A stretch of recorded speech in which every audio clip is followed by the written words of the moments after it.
Good morning, everybody. Today is Thursday, July 1st, 2021. My name is Karen Bodenschatz. I serve as Associate Pastor at First Lutheran Church in Onalaska, Wisconsin, and this is my morning musing. So first, can you hear the birds? It's a glorious morning, so I hope you're out walking or at least driving in your car, get a chance to just soak in the gorgeousness of this morning. Secondly, I'm going to talk a little bit today about the Native American boarding schools. I'm only going to talk about it a really little bit. I'm still doing a lot of reading. I'm re-listening to podcasts. I'm going to link at least one of them here. The folks that I listen to have switched, and their website isn't as robust as it used to be, so it's a little bit harder to dig in and find some of these. So I'll work on that so you can get a broader sense of the history behind this movement that went from the late 1800s to the mid 1900s, which just blows my mind that it went that long. But I want to talk about, in the context of this conversation that we're now having, that we're hearing of, at least in the news, about these boarding schools and the horrors that may have been experienced by the children that were in many cases forced to go to these schools, but the ideology behind them and why it's really important for us to know these stories and how we can work to counteract those ideologies. So the North American, or the United States boarding schools were started in the late 1800s, somewhere around 1870, I believe, if I'm remembering my dates right. And they were started by a man who, he was someone who you could say was well-meaning, and yet his words, as we listen to him now with 21st century ears, were just cringe-worthy. So before he said these words I'm going to share with you, there was another general, I believe, that said the only good Indian is a dead Indian. We're not going to talk about that just yet. And so this person, I think his last name is Pratt, I should have written it down, said, kind of counteracted that with, we're going to kill the Indian, but keep the man. Slightly better, but really the same thing.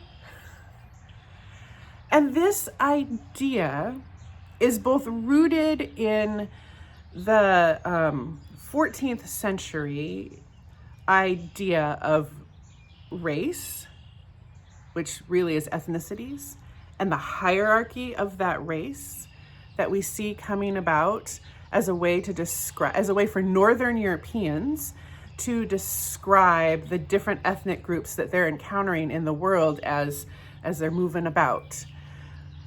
Because it puts Northern American or Northern European white people at the top, and then it just goes farther and farther down. And when we create a hierarchy of people, then obviously, and I say that in quotes, friends, please don't hear me say that I believe this is true, because I don't.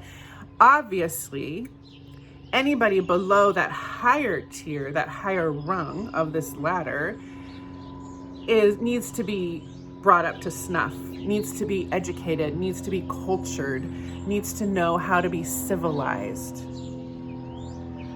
This is the root of white colonialism that we see kind of spread across the world, and is at the heart of the beginning of these Native American boarding schools, not only here in this country, but also in Canada.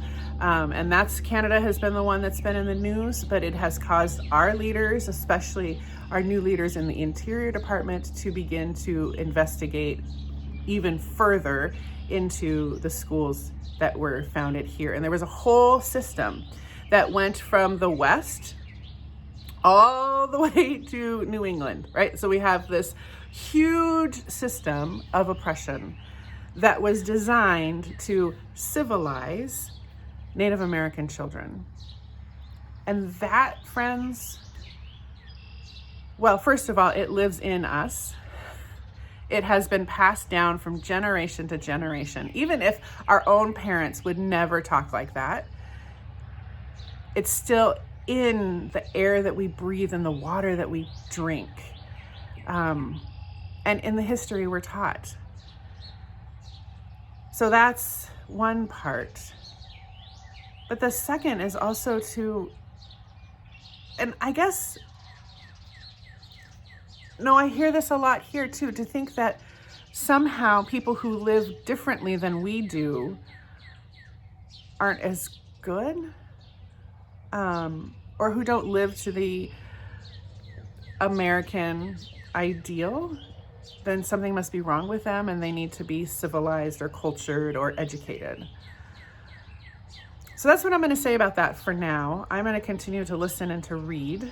And I'm going to link at least one of the podcasts to this message in the description below. And then hopefully you can do more listening. We can all do some more reading from folks, and maybe have a really good, robust conversation around this and around the ways that we, as part of the highest rung in this crazy system, can combat this kind of thinking that says some people are less than others and need to be taught correctly.